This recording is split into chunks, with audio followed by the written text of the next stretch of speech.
Ladies and gentlemen, welcome back to Leading Off. As tonight, ESPO and I will continue our coverage of the World Series. The Astros hung on to defeat the Braves last night to get the game back to Houston for Game 6, as the Astros are catching the momentum now. We'll keep you covered on the happenings of the World Series. Plus, we stick to our postseason themed show with a new top of the order. What are your top 3 favorite postseason games during your lifetime? We get all personal here on the show, folks.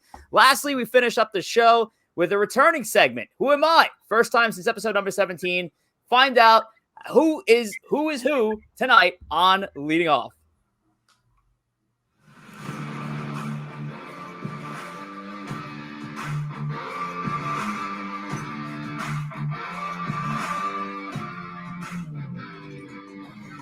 And once again, we are live. Welcome back to Leading Off for episode number 28, live from Studio 69 in New Jersey and REM Studio in Staten Island, New York, airing exclusively on Twitch and powered by StreamYard. And welcome back to the show on this Monday, November the 1st, 2021. I'm your host, Rich Rivera, and I'm being joined by the spooky, scary skeleton, ESPO. Spooky indeed. Thank you, Rich. Spooky. I know the calendar is crossed over to November, but happy belated Halloween to all of our viewers. We are in the mood. Obviously, ESPO's got a skeleton costume on. He's so white. We got candy in the studio. We got middle fingers for my co-host. We got a mummy back here. His name's Ed. He's the man. He's about 5,000 years old. So yeah, we're still in the Halloween spirit, even though it is a day later. How was your Halloween weekend? Halloween weekend was great. I went out on Saturday night in Morristown and got some good food and drinks. And Morristown, I hear, is a poppin', like, going out play. I've never been to Morristown. It was good people watching too. There was a lot of people in costume. I dressed up as Dexter, so that was nice. fun. And I hopefully scared people. And then yesterday, I actually went to the Jets game.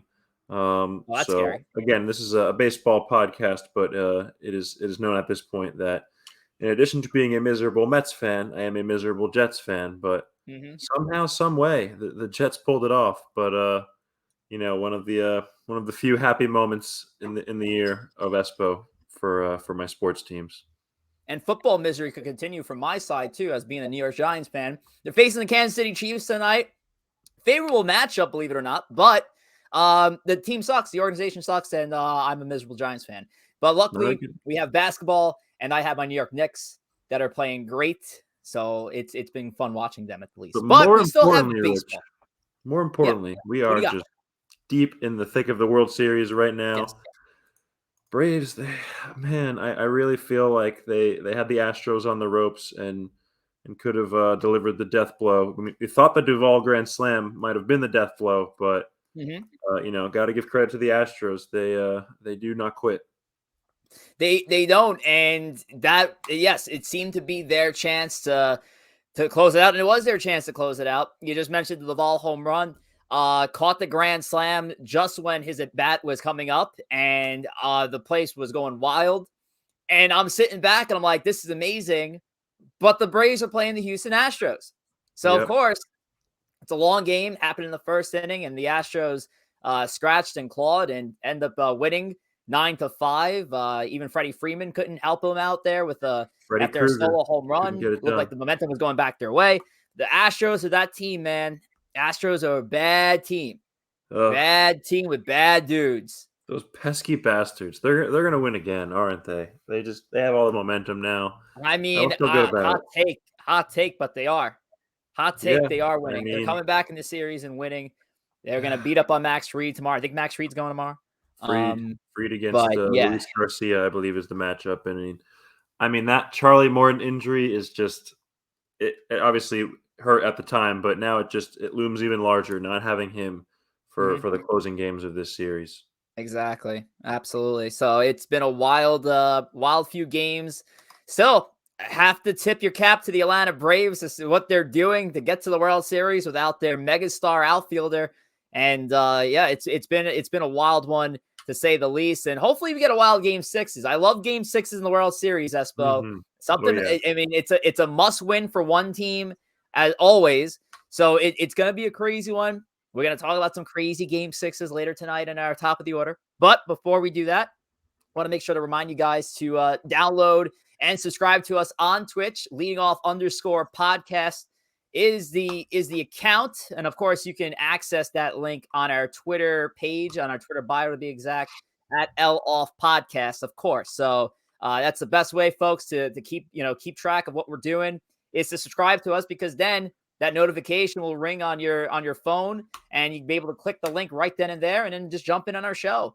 And then we're live. You can get into our chat, like many of our chooches in the chat do perfectly and correctly. And hopefully we see a few of them come out tonight. So let's keep it rolling with Ducks on the Pond as always, because the bases are loaded with news and notes around the world of baseball. And we started off with a recent one. The New York Mets parting ways officially with their interim general manager, Zach Scott. And this is according to Andy Martino of SNY.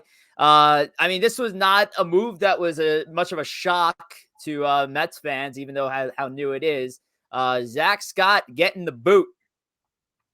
Yeah, like you said, Rich, not a surprise at all, but let me say, good fucking riddance, you bum. Zach Scott, I mean, in what was a very rough year for the New York Mets, he was one of the bigger blunders was his DUI, right smack in the middle of the Mets' downfall in the summer, when he himself was like, the players need to be more accountable with their injury recovery. And talk about a guy not being accountable.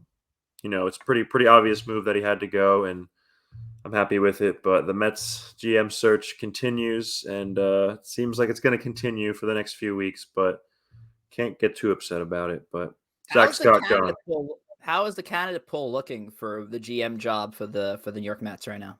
It's good, not great. I know there were a lot of big time targets like Billy Beane and David Stearns of Milwaukee, and I know that the New York media made a big hubbub about the Mets not acquiring those guys, and Theo Epstein as well. But let's be honest, those guys were in really great, really cushy positions, and I just didn't see why any of those guys would really want to leave their jobs. So it wasn't really a surprise to me that none of those guys took the job. So it's going to be. You think there might have been somewhat of a power struggle if one of those guys took the job under Sandy Alderson? I think that's definitely a possibility. Sandy Alderson does seem like he's going to stick around and kind of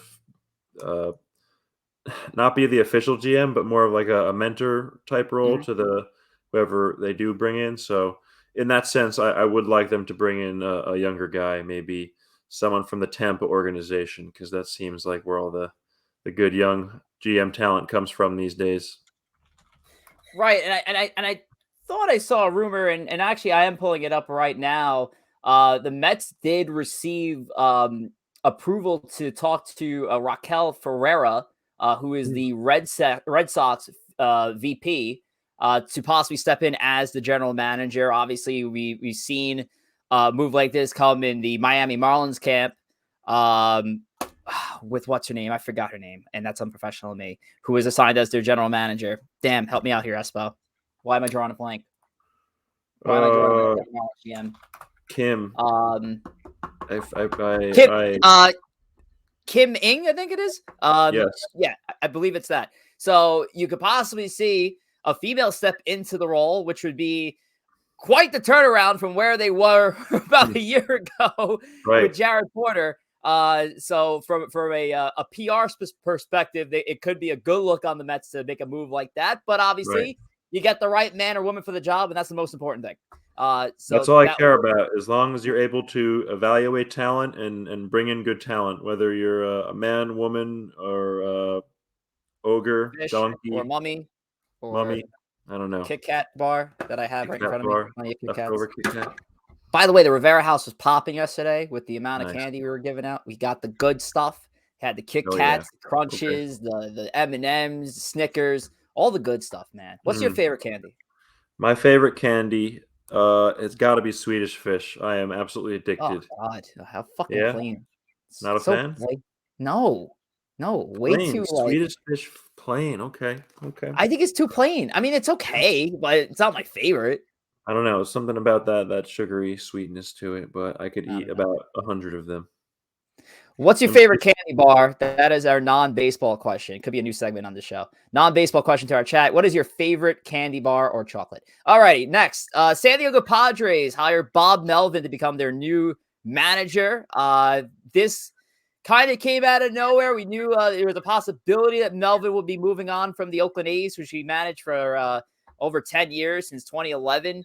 And did great things with the organization. An 853 and 764 winning record, 528 winning percentage overall. He signs a 3-year deal worth $12 million to become the replacement for Jace Tingler in San Diego. A good move for, I guess, for the Padres. A veteran manager, very good at winning, but not very good at closing the job in the postseason. You know, he's the sort of manager that gets you there.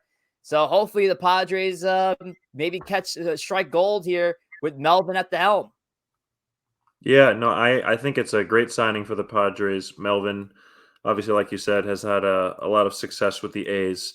Not necessarily in the postseason, but veteran manager that brings a lot to the table, and I think that's what the San Diego Ball Club needs. Tingler, the guy they fired, he was pretty inexperienced managing at the major league level, and maybe he was overmatched for the job. So I think the Padres made the right choice, bringing in someone with previous major league experience, and maybe Melvin can get over the hump with a new team in October. He was with Arizona for a few years, and I Mhm. think they had any postseason success. They went a year or two, but didn't get anywhere. And obviously, the A's haven't won shit with him at the helm. But this Padres team, they have talent, both offense and pitching. So I'm gonna be watching them again next year. Unfortunately, Zip Shooter 28. I do not have a Twix in this bowl, but Twix is a very good chocolate. Yes, Bob Melvin returning to the National League West, as you mentioned, years with the Diamondbacks as well. So definitely not unfamiliar ground for Melvin. And hopefully he's the glue that kind of puts everything together, because his Padres team, we've talked about it many times, was supposed to be the team that we probably should have been talking about today, They playing could have tomorrow been, night.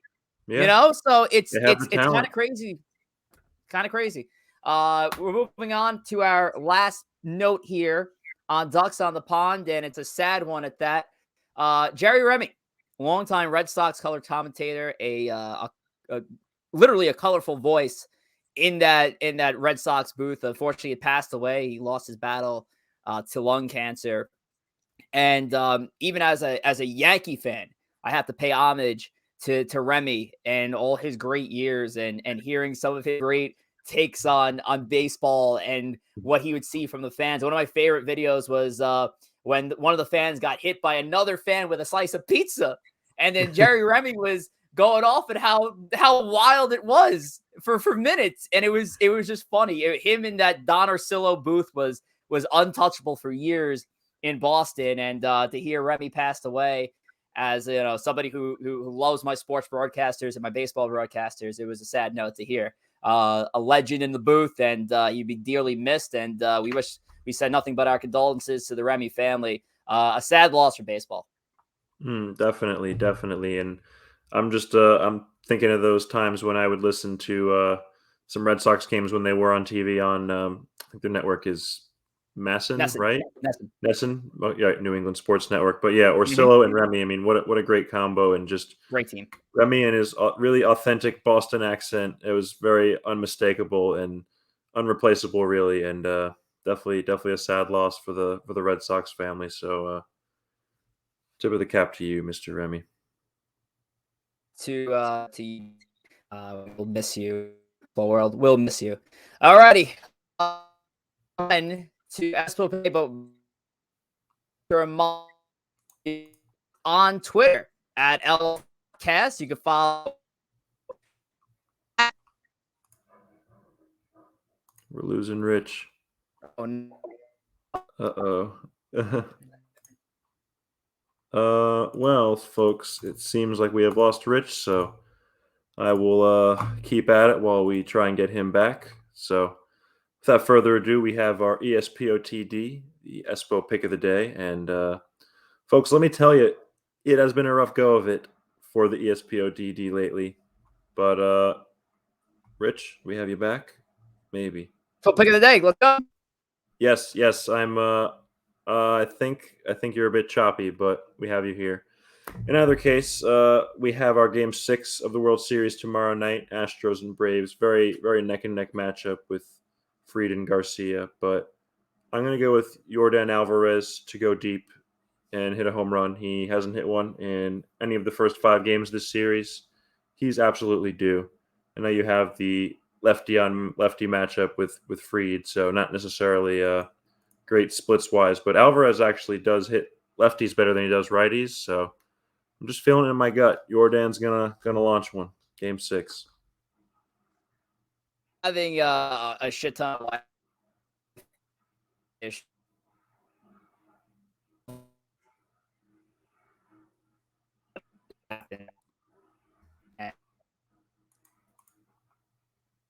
Well, this is not ideal.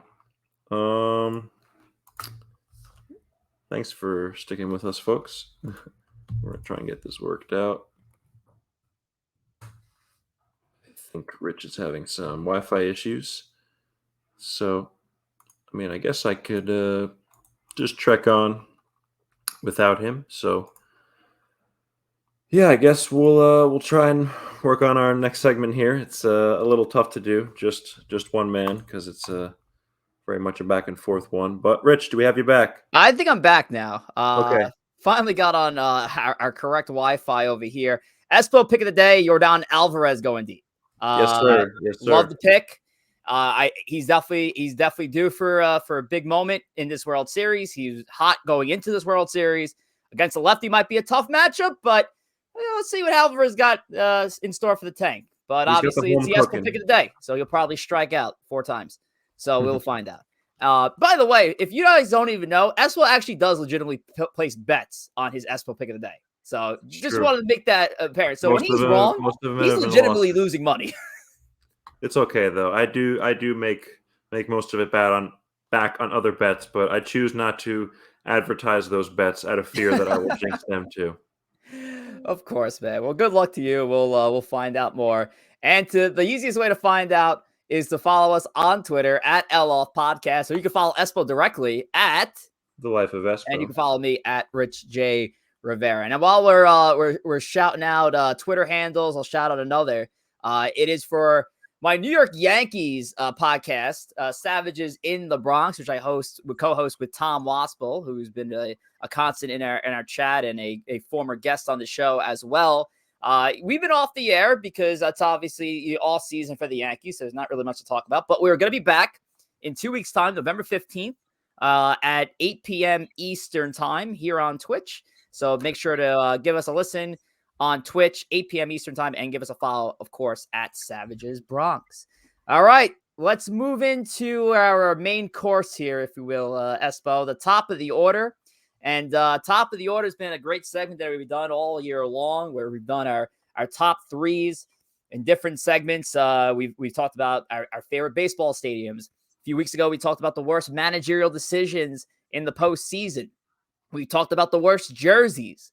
And tonight we stick with our postseason, and we're going to go a little bit more personal here. So not try to go all analytical and get into all-time this and, well, I wasn't here for that moments. I want to talk about your specific lifetime. From the heart. I want to ask you, what are your top 3 favorite postseason games that you've ever watched? So that's our question. So if you want to put your top 3s in the chat, I'll be happy to read them if you want to throw them out there. But that is our question for tonight's top of the order. During your lifetime, what are your top 3 favorite postseason games? Espo, why don't you kick us off for your number 3? Well, Rich, I know you'll be very pleased to hear about this one again, but my number 3 is the 2004 ALCS Game 4. Red Sox defeated the Yankees 6-4. It is quite a memorable game in baseball history for a number of reasons. I guess it was the beginning of the end for the curse of the Bambino in this game here. Obviously, a lot of very historic moments. Yankees on the brink of sweeping the Red Sox. Dave Roberts has the steal. Big Papi with the walk-off 2-run homer. It's just really was an iconic game, and I know you loved it very much, Rich. So what are your Yeah, thoughts? yeah, sure. Yep. No, it was really good. Very good. Yeah. This is a random. Let's see it. Random trivia. Do you know who started that game for the Yankees? Ooh, Kevin Brown, Oh, almost. El Javi Duque, Vasquez. actually. I know that's a name that's a bit Wait, who off. started? El Duque, Orlando El Hernandez. Duque. Oh yeah, Yeah, he real. still was. He just still kicked around in 2004, huh? Look at that. Yep, still going. Good for El Duque. Well, and not good for the Yankees because that was horrible. That was a horrible experience as a Yankee It was fan. the first baseball game I ever truly remember watching and really just following along and just really feeling invested in it. So I gotta pay tribute to the first game I ever fell in love with. Coincidentally, on the flip side of things, it's actually a great Yankees game in the postseason, defeating the Red Sox. At my number 3 is Game 7 of the 2003 ALCS, just a year before. Aaron Boone, of course, the moment of his lifetime, his greatest day as a Yankee, and not a single one over the last 3-4 years, 5 years since It's he's all back been in the game. downhill since. But yes, this is this, and I said it on the show. This was the game that made me a baseball fan. So there's obviously a lot of sentimental value here, and this is why I said this is your top 3 personal favorite games that you watched in the postseason. Well, this is my personal bit. If it wasn't for this game, there would be no leading off. There would be no baseball fan Rich. There would probably be no Yankee fan Rich. It's that game was like what made baseball great for me. And I was like, wow, this sport's special, because of stuff like this. And That obviously it helped that rivalry. it's my favorite team, of course. But yes, it was incredible. The comeback, the Grady Little leaving in Pedro for too long in that game. The Yankees tied the game. Then obviously Boone with a walk-off off Wakefield. Phenomenal game. Comes in at my number 3. All right. Deuces. Who's your number 2? Number 2, this one involves another team that you love very dearly, the Houston See a theme here. Astros. Fairly recent, 2017 World Series Game 5. This was probably the most thrilling game I've ever seen start to finish. Just action nonstop. And everyone loves a good slugfest. This game had plenty of it. 13-12, the final score in extra innings with Alex Bregman getting that walk-off Your own hit. I name up. mean, fuck my own name up, I know, right? But thought that the Dodgers were going to have it. They had the lead, and Kershaw coughed it up with some big home runs to Yuli Gurriel, I feel, as I recall. But yeah, really just an incredible game from both sides. It was a wild one, and loved that final score, 13-12. High scoring, back and forth contest, a wild one at that. It was hard to watch when the Astros just knocked out those 2017 pesky thumbs down New York Yankees. It must have been rooting hard But for the Dodgers that series, huh? that was an incredible World Series, though. But this is also before the whole cheating thing, so I was like almost cool with Houston winning at the time. I was Right. like, hey, this is Right. this is awesome for the city. They had just gotten off they had recently had that hurricane that same year. So I was like pulling for the city. And then Right. obviously Couldn't be finding out too years mad, later what happened. but You know, now we hate them. now we fucking hate them. But at Fuck. the time I was like, hey, good for them. Now I'm like, fuck you. All right. My number 2, I have a World Series victory here. Game 7 of the 2016 World Series between the Chicago Cubs and the Cleveland Indians. Such a fantastic narrative between two teams that had been cursed in their respective cities of not winning a World Series championship in so long. I think it was the first time like the Indians hadn't won since 1948. The Cubs hadn't won since 1903. And that's what was on the line here. A streak was about a cold streak was about to end, and the Cubs broke the heart of the Cleveland faithful at Progressive Field. The Rajai Davis game-tying home run off of Aroldis Chapman, unbelievable moment. The rain delay, all the strategies and the moves that were put into place. It just how everything kind of broke down.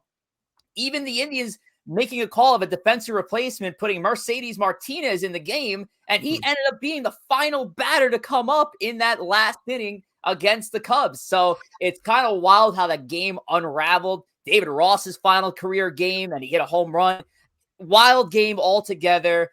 And obviously the Cubs get the monkey off their back finally after all 100+ years of not winning the World Series, and they finally reach the mountaintop. Unbelievable game. And that checks in number 2.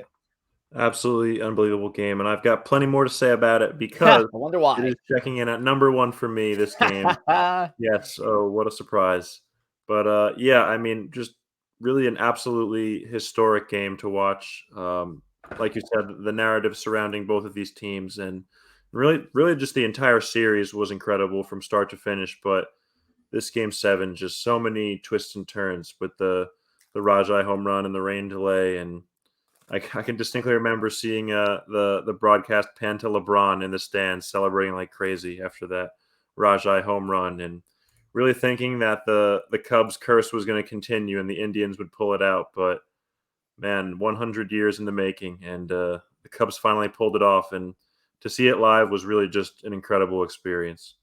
Yeah, wild game, unbelievable. Great story. My number 1 is a game that was not mentioned on tonight's show yet. And to me, this is a game if a casual watcher of baseball was like, "Hey, point me to any game that I need to watch to get into the game of baseball," this is the one for me. Mm. Game 6 of the 2011 World Series. Yes, David Freese, huge hero, St. Louis native. Uh, Multiple comebacks in this game from the Cardinals, a team that about a month ago was projected to not even make the playoffs. And they needed the Atlanta Braves to almost lose out and be the worst team in baseball to just crack a wild card spot, which they did. And they moved on to the World Series. They played the mighty Texas Rangers. Yes, mighty Texas Rangers at the time. My God, was this team good. Josh Hamilton, Nelson Elvis, Cruz, Beltre, Mike Kinsler, Napoli, Adrian Beltre, they had Ian some Kinsler, sluggers. Michael Young. Team was unbelievable. It was incredible. And many people had the Rangers winning this World Series. It was their second attempt, their back-to-back attempt at trying to crack the World Series and win it. They thought it was them. And that final inning, man, that 9th inning where the Rangers had the Cardinals on the ropes. Nelson Cruz, his fat ass is in right field. They should have Freeze replaced pops the him. triple over his head. Bad managerial decision to keep him in the game. And then Freeze, of course, with the walk-off later on in that game. Unbelievable, fantastic baseball, and a hero is born. And we'll see you tomorrow night. David Freeze and the Cardinals winning that game and ended up winning the World Series that year. Great game, best I've ever seen.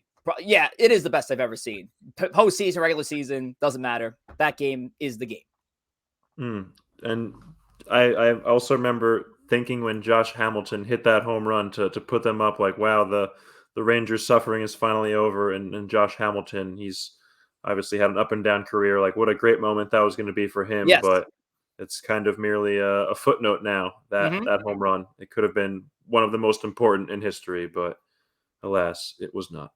Incredible game, incredible series, and 3 great picks there from both of us. And there were plenty of other games we probably could have even mentioned, but obviously it's our top 3 personal favorites, and I can't debate personal favorites. And there you have it, top of the order. All right. Want to mention once again that Leading Off is on YouTube, so make sure to give us a like and subscribe and share. Let your friends know that we're on YouTube. So I mentioned it before in our open that we were bringing back an old segment that we hadn't done in a while. It is Who Am I? So ESPO and I are going to give each other a quick little biography on a certain player, and then the other is going to try to guess. So ESPO, what do you got for me, pal? All right, I'll lead us off here. I So hope. my guy is a 2-time World Series winner. I know since we're deep into the World Series, I figure we go with someone that has a little bit of October success on their resume. So, Okay. yes, my guy won 2 World Series. He also hit a home run to clinch the pennant for this team. It was a National League team, and it was in the past decade. He played first base. Any more hints? Did he play for the San Francisco Giants? He did, in fact, and I Is know it you're gonna get it Travis now. Ishikawa? You're goddamn right it is. Yes. Travis Ishikawa. I'll never forget it. He hit that massive 3-run walk-off dinger against the Cardinals in the 2014 NLCS to send them to the series. And I just love pennant clinching, series clinching home runs. They're just so fun to watch. Excellent. Travis Ishikawa Oh making a yeah, name for himself. he did play for the Yankees for about He 5 did. minutes He too, did. if He I had a remember. very minimal tenure. Everybody wears the Yep. pinstripes. Had a very minimal tenure with in the Bronx. But Definitely Travis Ishikawa, memorable for his runs with the Giants for sure. awesome, great pick. All right, here we go. So my guy's a little bit more name worthy, Okay. but he's not a Hall of Famer. I'll tell you that. So I was born in Caracas, Venezuela. I played for 2 American League teams for my entire career. I have never won a World Series, but my biggest moment was getting a team to the World Series with a walk-off hit.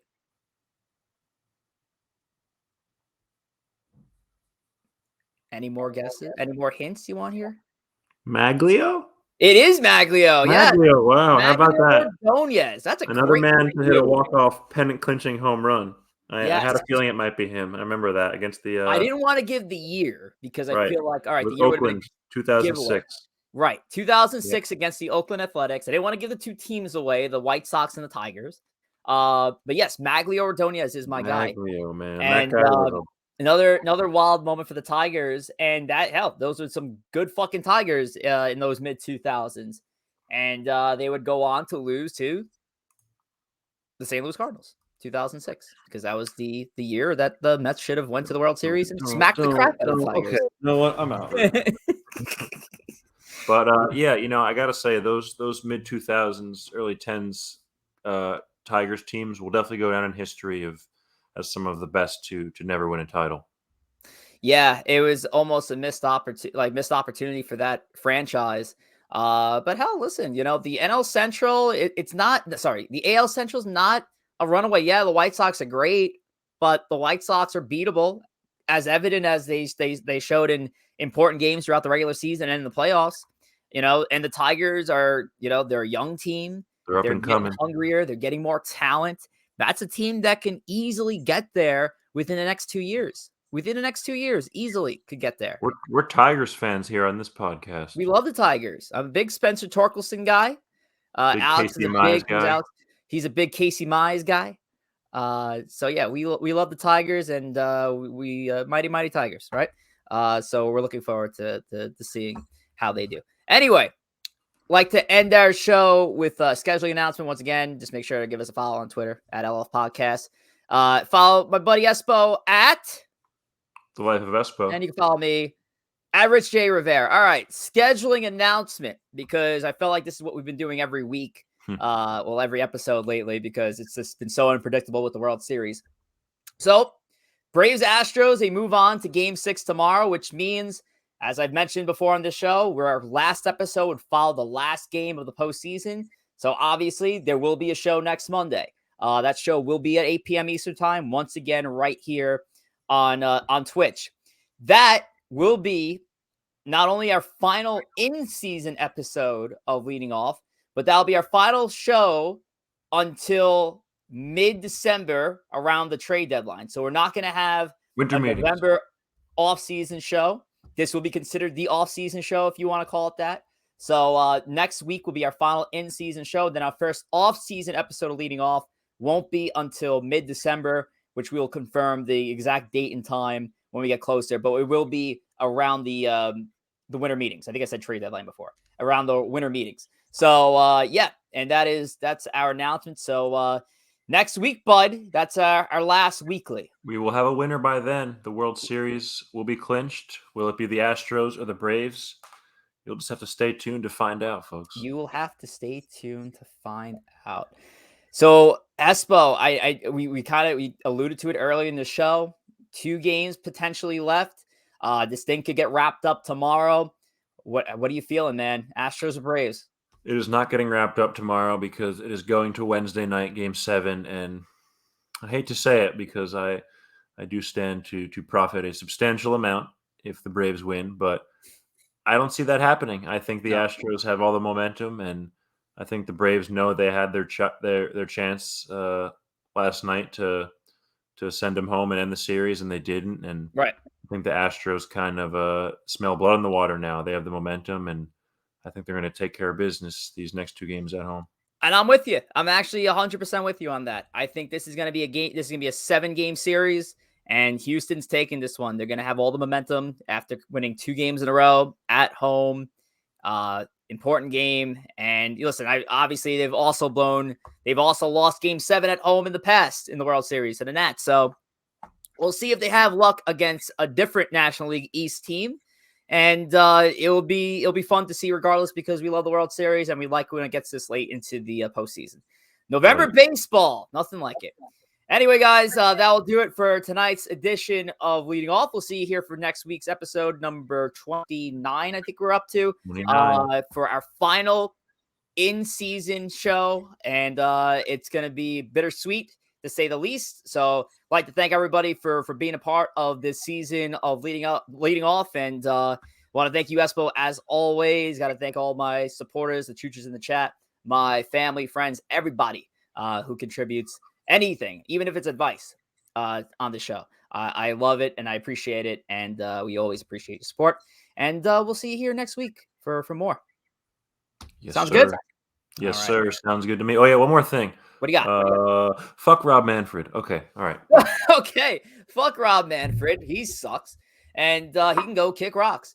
All right, we'll see you here next week, folks, for number 29 of Leading Off. Take care.